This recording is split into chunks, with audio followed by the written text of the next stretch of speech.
اعوذ باللہ من الشیطان الرجیم، بسم اللہ الرحمن الرحیم۔ لائف فیوز اسرار قریشی کی ایک اور نشست کے ساتھ میں حاضر ہوں۔ اللہ پاک مجھے اچھی بات عطا فرمائے اور اس بات کو آپ تک اچھے طریقے سے پہنچانے کی توفیق عطا فرمائے، آمین۔ ایمبیشن پہ ہماری گفتگو چل رہی ہے اور آج جو ٹاپک ہم لے رہے ہیں وہ ہے ایمبیشن ان کرائسس۔ کرائسس زندگی کا حصہ ہے، یقیناً ظاہر ہے۔ ہم ایک لمبی زندگی میں شاید ہی کوئی ایسے ریئر لوگ ہوں گے جن کو زندگی میں کبھی کرائسس نہ آیا ہو، ورنہ تو ایک نارمل زندگی کا ایک نارمل حصہ ہے۔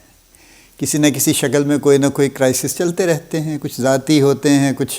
کچھ باہر کی دنیا کے ہوتے ہیں، وہ چھوٹے موٹے، بڑے سیریس، بعض اوقات بڑے زیادہ سیریس بھی، یہ معاملات تو چلتے رہتے ہیں۔ اب ایمبیشن کو چونکہ ہم زیادہ تر پروفیشنل پرسپیکٹیو میں دیکھ رہے ہیں، تو پروفیشنل کریئر کے پوائنٹ آف ویو سے بھی اگر آپ دیکھیں تو ایک شخص، کوئی بھی شخص اگر لیٹ سے 25-26 سال کی عمر میں ماسٹرز وغیرہ کر آ کے اور جاب شروع کرتا ہے تو اس کے پاس پھر بھی ایٹ لیسٹ اللہ تعالیٰ اس کو حیات دے تو کم از کم کوئی 34-35 سال تو اس کے پاس ورکنگ لائف کے ہیں۔ And in lot of professions people keep working well into their 70s and even 80s، اور پاکستان میں بھی ماشاءاللہ اب چونکہ لانجیوٹی کافی ہے، لائف ایکسپیکٹنسی بہتر ہے، تو لوگ 70-80 میں اچھے خاصے صحت مند چل پھر رہے ہوتے ہیں۔ تو اس لحاظ سے ضروری نہیں ہے کہ وہ 60 سال کی عمر میں کام بند کر دیں گے۔ ڈاکٹرز ہیں، لائرز ہیں، ٹیکنیکل پروفیشنلز ہیں، فارماسسٹ ہیں، اور اس طرح کے بہت سے پروفیشنز ہیں، اکاؤنٹنٹس ہیں، جو کام کرتے رہیں گے۔ 60 پہ کوئی ریٹائر نہیں ہوگا۔ ہاں، یہ ہو سکتا ہے کسی ایک پرٹیکولر جاب سے ریٹائر ہو جائیں، اس کے بعد اگر اس گورنمنٹ میں ہے تو پرائیویٹ میں چلے جائیں گے، اور اگر پرائیویٹ میں ہے تو پرائیویٹ میں تو ویسے بھی کوئی ریٹائرمنٹ کی کوئی خاص ایج نہیں ہوتی، جب تک کوئی کام کر سکتا ہے کرتا رہے۔ سو ان اے لانگ کریئر کہنے کا مطلب یہ ہے اسپیننگ اوور لیٹ سے 40 ایئرس، 45، 50، ایون مور دین 50 ایئرس، یہ ہو نہیں سکتا کہ کرائسس نہ آتے ہوں۔ چونکہ دیکھیے نا، ایک تو بہرحال ہر شخص کی یہ خواہش تو ہے، کوشش ویری کرتی ہے، اور میں نے بہت کم لوگ دیکھے ہیں ایسے جنہوں نے اپنے منہ سے یہ کہا کہ انہیں خواہش نہیں ہے گرو کرنے کی۔ They just want to be peaceful, کہ میں کسی کونے میں پڑا رہوں اور بس میرے پاس اتنا ہو کم از کم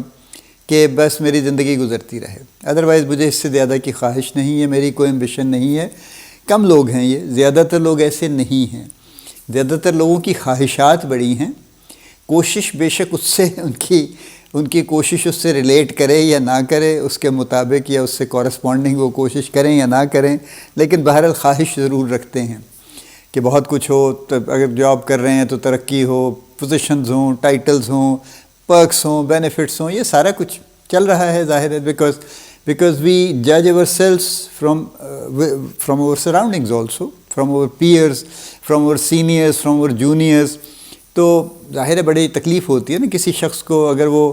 2-4 لوگوں کے ساتھ اس نے اکٹھے ایک جگہ کام شروع کیا ہے اور کچھ لوگ اس سے آگے نکل جائیں اور وہ پیچھے رہ جائے، تو یہ کافی ٹارچرس یہ چیز ہے، ایکچولی تکلیف دینے والی چیز ہے۔ اینی وے، سو یہ ممکن نہیں ہے کہ بحران نہ آئیں یا کرائسس نہ آئیں، کچھ بھی ہو سکتا ہے۔ All of a sudden job ختم ہو سکتی ہے، ریٹرنچمنٹ ہو سکتی ہے، سو کال ڈاؤن سائزنگ، رائٹ سائزنگ، کسی بھی لیبل لگا کے جابز ریٹرنچ ہو جاتی ہیں۔ پاکستان میں بھی ہوتی ہیں، پاکستان سے باہر بھی ہوتی ہیں کہ بس ٹھیک ہے جی، اب آئندہ آپ کی ضرورت نہیں ہے، آپ 1 مہینے کی ایکسٹرا تنخواہ لے لیں۔ یہ جب یہ خاص طور پہ فارماسیوٹیکل مرجرز ہوئے ہیں تو اس کے بعد لوگوں کو golden shake hand so called جس کو آفر کیا گیا تھا، بینکس نے بھی آفر کیا تھا کہ جی اگر آپ نہیں جاب کرنا چاہتے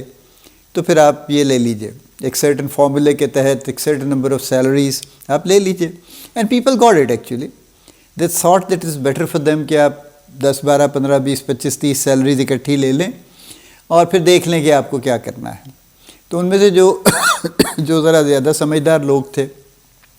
انہوں نے وہ پیسے لے لیے، ان کو کہیں ان سے اپنا کوئی بڑا کام کر لیا، کسی نے گھر بنا لیا، بچوں کی شادی کر لی، فلاں کر لیا، اور اس کے بعد انہوں نے بے شک اس لیول کی نہیں لیکن اس سے کوئی مناسب سی ایک جاب شروع کر دی تاکہ زندگی چلتی رہے، مصروفیت چلتی رہے اور باقی معاملات بھی اچھے رہیں۔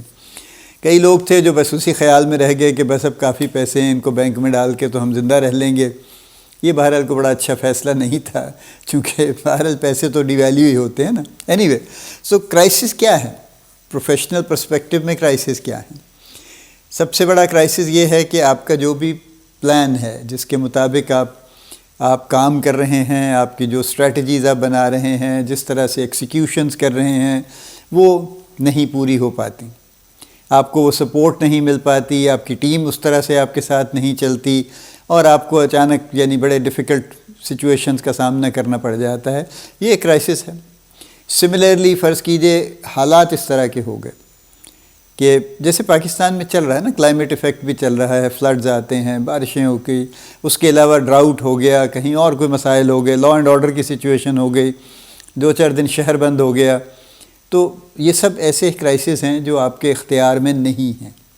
کرنا کیا چاہیے؟ سوال میرا یہ ہے، کسی بھی طرح کا کرائسس ہو، کیونکہ کرائسس کو اگر ہم آئیڈینٹیفائی کرنے لگیں گے تو اس سے ہمیں فائدہ نہیں ہوگا.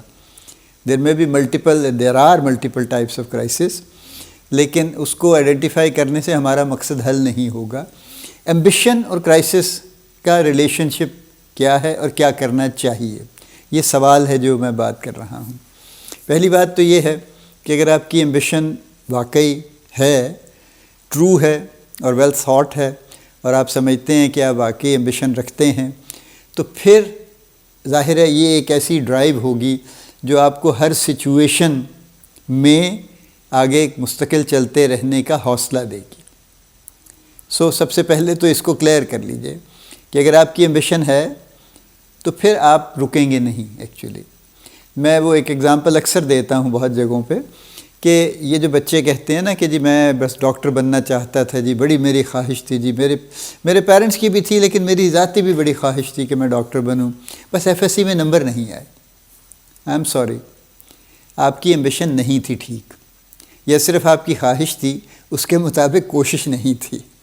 تو نمبر نہیں آئے تو کوئی زبردستی تو نمبر نہیں آئے نا، کوئی there must have been some reason because you didn't perform well, so number نہیں آئے پھر، right. Anyway, back to our professional perspective. یہ بھی جو لوگ کہتے ہیں نا جی میں تو اتنا اچھا کام کرتا تھا، جی میں تو انتہائی آنیسٹ تھا، جی ہارڈ ورکنگ تھا، جی اچھا کچھ ایسی کموڈیٹیز پہ ہم بات کرتے ہیں جن کی کوئی ویلیو نہیں ہے ایکچولی نا، کہ میں بڑا آنیسٹ تھا. جی کس چیز آنیسٹی سے کیا مراد ہے آپ کی؟ آپ کے ذمے ایک کام ہے، اگر آپ وہ پورا کام کر رہے ہیں جو کہ آپ کو کرنا چاہیے تو دیٹس اٹ. اس میں آنیسٹی اور ڈس آنیسٹی کی کون سی بات ہے اس میں؟ بہرحال اینی وے، تو کہنے کا مطلب یہ ہے کہ جو آپ کی ایمبیشن ہے اس کے مطابق آپ کی اگر کوشش ہے تو پھر انشاءاللہ آپ اس سے نکل جائیں گے. تو سب سے پہلے تو اپنی ایمبیشن کو، اب میں سلوشنز کی طرف آ رہا ہوں، سب سے پہلے تو اپنی ایمبیشن کو ری ایویلیویٹ کرنے کی ضرورت ہے کہ do I really carry that ambition, میں واقعی کامیاب ہونا چاہتا ہوں. تو پھر آپ کو یقیناً آپ کوئی نہ کوئی راستہ آپ نکال لیں گے. نمبر 2، اگر آپ ایمبیشن آپ کی ٹھیک ہے، پہلا سٹیپ آپ کا کلیئر ہے، اب آپ کو ایکچولی پلان چاہیے. دیکھیے پلان کرنے کا سب سے بہتر طریقہ یہی ہوتا ہے کہ آپ اس پہ کچھ وقت لگائیے. وقت سے مراد کوئی دن اور مہینے اور ہفتے نہیں ہیں، لیکن آپ بہرحال کسی جگہ ایک جگہ تسلی سے بیٹھیے، اکیلے بیٹھیے سب سے پہلے، اور اپنا کوئی لاہے عمل، کوئی اسٹریٹجی، کوئی پلان آف ایکشن تیار کیجئے اس بحران سے نکلنے کے لیے، جو بھی آپ کو سمجھ آتا ہے. اگر آپ اس کو سمجھتے ہیں کہ یہ بس میں نے بنا لیا ہے اور یہ بالکل ٹھیک ہے تو بڑی خوبصورت بات ہے. لیکن اگر آپ سمجھتے ہیں کہ آپ کو کچھ اور مزید انپٹ چاہیے تو آپ کسی ایسے ایک شخص سے، ناٹ 20 لوگوں سے مشورہ قطعاً نہیں کرنا چاہیے، بڑی خراب ہو جاتی ہے بات. ہو کسی ایک شخص سے جس کو آپ سمجھتے ہیں کہ وہ آپ کا مینٹور ہے یا سینئر ہے یا ایسا شخص ہے جو وزڈم رکھتا ہے اور جو آپ کو اس پرٹیکولر بات کے بارے میں صحیح گائیڈ کر سکتا ہے، اس کو وہ پلان آف ایکشن اس کے سامنے رکھیے اور ان سے ریکویسٹ کیجئے کہ آپ اس کو ویٹ کر دیں، آپ اس کو ریویو کر دیں، مجھے دیکھ کے بتائیے is it enough, do I need to do something else, do I need to change something in it actually. تو وہ پھر جو آپ کے اس ڈسکشن کے بعد جو ہو جائے گا اس کو فائنل کر دیجیے. دیکھیے دیر از اے ٹائم جب پلان کرنا چاہیے، and then there is a time جب اس پہ ایکٹ کر لینا چاہیے، بجائے اس کے کہ پلان کی نوک پلک سنوارتے رہ جائیں کہ اچھا میں ادھر سے بھی سیدھا کر لوں، یہ کونا بھی اس کا تھوڑا ٹیڑھا نظر آ رہا ہے، اس کو بھی میں کاٹ پیٹ کے ٹھیک کر لوں، تو پتہ یہ چلے گا کہ 3 مہینے آپ پلان ہی کرتے رہے اور ہوا کچھ بھی نہیں پھر ایکچولی. تو یہ نہیں ہے. پلان کر لیا اور بس اس کے بعد پھر اللہ پہ بھروسہ کر کے اس پہ عمل شروع کر دیجیے. تو یہ دوسری سٹیج ہے جس پہ آپ کام کرتے جائیں گے. تیسرا پھر اگلی سٹیج یہ ہے کہ آپ اپنی کوشش اپنا پلان آپ ایکسیکیوٹ کر رہے ہیں، لیکن اس کے باوجود آپ کو سکسیس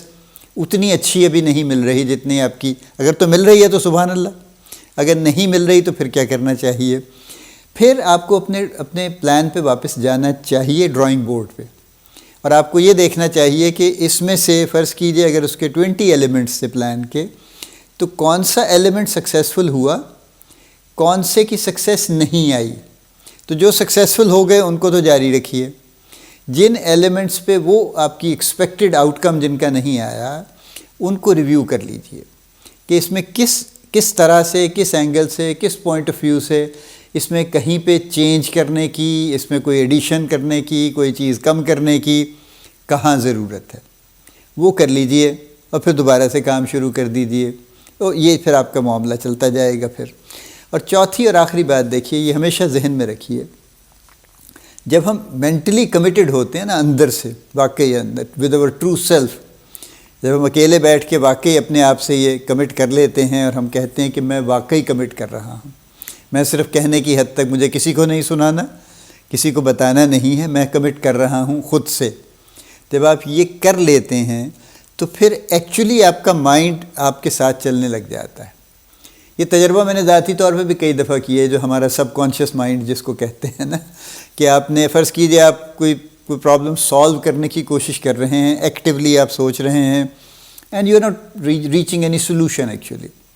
تو پھر آپ یہ کرتے ہیں کہ، اور یہ سائنٹیفکلی پروون ہے، پھر آپ یہ کرتے ہیں کہ آپ اس پرابلم کو ایکٹیولی سوچنا بند کر کے اس کو اپنے مائنڈ کو حوالے کر دیتے ہیں. میں پرسنلی تو یہ کرتا ہوں کہ میں کہہ بھی دیتا ہوں اپنے مائنڈ کو کہ I am leaving active thinking, اب اس کو you keep on thinking about it. تو وہ آپ کا جو سب کانشیس مائنڈ ہے وہ اس پہ کام کرتا رہتا ہے، اور پھر ہوتا یہ ہے کہ وہ کچھ گھنٹے کے بعد یا ایک آدھ دن کے بعد وہ آپ کو ایک فلیش دیتا ہے کہ یس دس از what you can do actually. And in almost every case, that flash is really good, it's accurate actually. تو چوتھا سٹیپ یہ ہے کہ آپ کو یہ کرنے کی بھی ضرورت نہیں پڑے گی ایکٹیولی بیٹھ کے، جب آپ آلریڈی اس پروسیس میں چل رہے ہوں گے کہ جس طرح سے آپ جو لے کے چل رہے ہیں چیزیں، آپ اس پہ فل کمٹمنٹ کے ساتھ اور پوری توجہ کے ساتھ کام کر رہے ہیں، تو آپ کا جو نہ صرف کانشیس مائنڈ بلکہ آپ کا سب کانشیس مائنڈ بھی آپ کے ساتھ چل رہا ہوگا اور آپ کو گائیڈ کرتا رہے گا. تو 4 چیزیں: 1 اپنی ایمبیشن کو ریویو کر لیجئے کہ صحیح ہے، سچی ہے یا نہیں ہے. 2 ایک پلان کر لیجئے کرائسس سے نکلنے کا جو آپ کو سمجھ آتا ہے. 3 اگر آپ اس پہ خود پوری طرح سے کنونس نہیں ہیں یا آپ کی ابھی دل نہیں بیٹھ رہا، تو کسی ایک سینئر سے، کسی وائز آدمی سے اس پہ مشورہ کر لیجئے اور اس کے ساتھ بیٹھ کے اس کو فائنل کر لیجئے اور اس کو ایکسیکیوٹ کرنا شروع کر دیجئے، اور ٹائم ٹو ٹائم اس کو ریویو کرتے رہیے.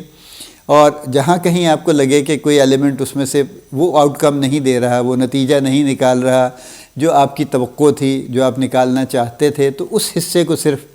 ریویو کر کے چینج کر لیجئے. اور 4 ٹرسٹ یور سیلف، کہ آپ کا مائنڈ اور آپ کا سب کانشیس مائنڈ یقین رکھیے آپ کے ساتھ چل رہا ہے، اور وہ آپ کو صحیح مشورے دے گا، آپ کو صحیح گائیڈ لائن پرووائڈ کرتا رہے گا، آپ کے پلان آف ایکشن کے مطابق آپ کو یا اس کے علاوہ بھی آپ کو نئی آئیڈیاز دیتا رہے گا اور آپ کو لے کے چلتا رہے گا، اور انشاءاللہ آپ کرائسس سے نکل جائیں گے. یہ اس لیے بہت امپورٹنٹ ہے کہ if we get stuck in crisis, تو پھر ہمارا مائنڈ گریجولی جو ہے نا ڈل ہونے لگ جاتا ہے، پھر ہم ٹوٹلی کنفیوز ہو جاتے ہیں، پریشان پھرتے رہتے ہیں کہ بس پتہ نہیں کیا ہو گیا، اللہ کی طرف سے کیا مصیبت آ گئی، بس اب پتہ نہیں کیسے نکلیں گے، کیونکہ فلاں سے دعا کروا لیں، فلاں یہ کر لیں، کوئی اس کے پاس چلے جائیں، کوئی شاید تویز ہی لے لیں کہیں سے، شاید اس سے کچھ مسئلہ حل ہو جائے. میں ان پہ کوئی کامنٹ نہیں کرتا، لیکن یہ کہ پہلے اپنے حصے کا کام تو کر لیجئے نا، اس کے بعد جو مرضی آپ کے جی میں آئے، جو آپ کو اچھا لگے وہ بھی کر لیجئے گا، لیکن پہلے اپنے حصے کا کام کر لیجئے. اللہ پاک آپ کو بڑی کامیابیاں عطا فرمائے، اللہ پاک آپ کا حامی و ناصر ہو، ہم سب کا حامی و ناصر ہو، آمین.